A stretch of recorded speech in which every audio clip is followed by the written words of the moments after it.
ជំរាបសួរអ្នកនរគ្នាខ្ញុំមកបង្ហាញកូដដែលខ្ញុំសន្យាថានឹងធ្វើបង្ហាញកាលពីសប្តាហ៍មុនយើងបាន error ទៅលើ SQL command ការ join រវាងពីរ table item និង table cell ដោយប្រើប្រាស់ជាមួយនឹង full auto join នៅក្នុង SQL គឺវាអត់ support ទៅនឹង full auto join ដូច database ផ្សេងទេអូខេអញ្ចឹងយើងមើល full auto join សិនថាវាមានអត្ថន័យវាមិន SQL full auto join keyword return or record when there is a match in left table 1 or right table 2 table record មានថាវានឹងធ្វើការ return ទិន្នន័យនៅពេលដែល record នៃ table ខាងឆ្វេងឬក៏ table ខាងស្ដាមហ្នឹងវា match គ្នាអូខេមួយទៀតអត់ match ក៏វា return ដែរទាំង table ខាងឆ្វេងនិងខាងស្ដាំអានេះគឺជា syntax តែស្តៀងទាំង left និង right ដែរប៉ុន្តែ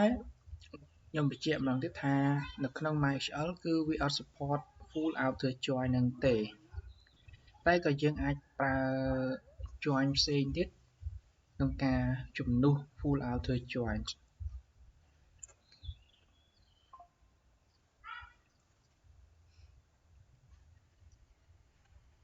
អូខេនេះ keyword return all matching record វានឹង return ទិន្នន័យណាដែលវាផ្គូផ្គងជាមួយ table ខាងឆ្វេងនិងស្ដាំហ្នឹងដូចត្រូវគ្នាអូខេបើសិនណាវាអត់ match នេះ that do not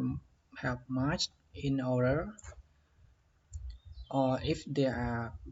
row in order that do not match have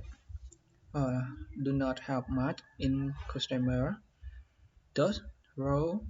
will be list as well អញ្ចឹងគឺបើសិនណាវាអត់ match ទេក៏វានឹងបង្ហាញ record ហ្នឹងធម្មតាដែរអញ្ចឹងវាយកមកពី table ទាំងឆ្វេងនិងស្ដាំហ្នឹងពេលយើងមើលក្នុង join ក៏វាបានបង្ហាញដែរគឺអត់បាននេះមាន inner join left join right join និង full auto join អញ្ចឹងអានេះអត់ support អូខេខ្ញុំមើល document ផ្សេងខ្ញុំរកឡើងយូរទៅវាឃើញថា MySQL does not support full auto join out of the box unlike database អញ្ចឹងវាអត់ដូចទៅនឹង database Progress and SQL Server ទេវា support full auto join MySQL អត់ support ទេអញ្ចឹងដើម្បីជំនួសកន្លែងហ្នឹងគឺអ្នកនរអាចប្រើជាមួយនឹង union អូខេ union all ឬក៏ union ទទេអញ្ចឹងអ្នកនរមកមើល union អូខេ union operators SQL union operator is used to combine the results of two or more select statements មានថាយើងប្រើប្រាស់សម្រាប់ធ្វើការរួមបញ្ចូល record នៃ2ឬក៏ច្រើនគេច្រើន record ដោយប្រើប្រាស់ SQL select នេះជាងលក្ខខណ្ឌរបស់វាគ្រប់ select statement នៅក្នុង union ត្រូវតែ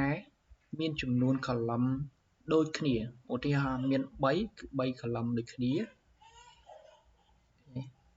the customer must also have similar data អញ្ចឹង column ហ្នឹងត្រូវតែមានប្រភេទនៃទិន្នន័យហ្នឹងគឺស្តៀងគ្នាអត់អាចខុសគ្នាដាច់ទេដូចទៀតថា int អានោះគឺអាច float ឬ double អញ្ចឹងណា okay the column in every select statement must have be in same order អញ្ចឹងមានថា select statement របស់វានឹងត្រូវតែរៀបតាមលំដាប់ដូចគ្នាជួរវាដូចគ្នានេះគឺជាឧទាហរណ៍ហើយចំពោះ union all ហ្នឹងគឺដើម្បីយកមានថា by default គឺវាយកអាទិន្នន័យ record ណាដែលវាស្ទួនគឺវា vô một tại mà đòn tỉ tại vì nhưng đã all tụ bay stone cả đó viên nó phải hai một tiền ok tỏ nhưng tỏ lọt thực can Excel liên quýnh trong ban create hai ấy cái nào này thử thôi cái join như thế là join để là join thực can table item nên item hai nâng cell ở đây cứ yên là join nên nhiều diện phải trong như vậy đó ở đây select cái đáy kho nghe trong tài là joinហើយអានេះអញដាក់ right join ក៏បានដែរអញ្ចឹងខ្ញុំចង់យកទិន្នន័យរវាងពីរហ្នឹងយកមកបង្ហាញដោយប្រើប្រាស់ជំនាញគឺធ្វើការរួមបញ្ចូលទិន្នន័យពីរឬក៏ច្រើន select statement អូខេតោះខ្ញុំបាននេះគឺជាលទ្ធផលដែលខ្ញុំបានបន្ទាប់ពីធ្វើការ select នេះអូខេអញ្ចឹងអ្នកអាចដាក់លក្ខខណ្ឌវាបានលក្ខខណ្ឌបន្តទៀតអូនេះចេញ2នេះខ្ញុំលុបកំមួយ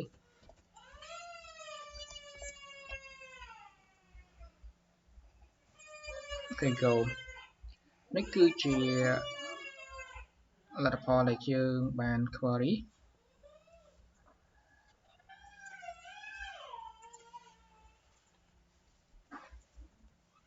ដាក់ជាប់នេះទៀតនេះអូខេចឹងវាដូចអ្វីដែលយើងបានធ្វើការ select នេះ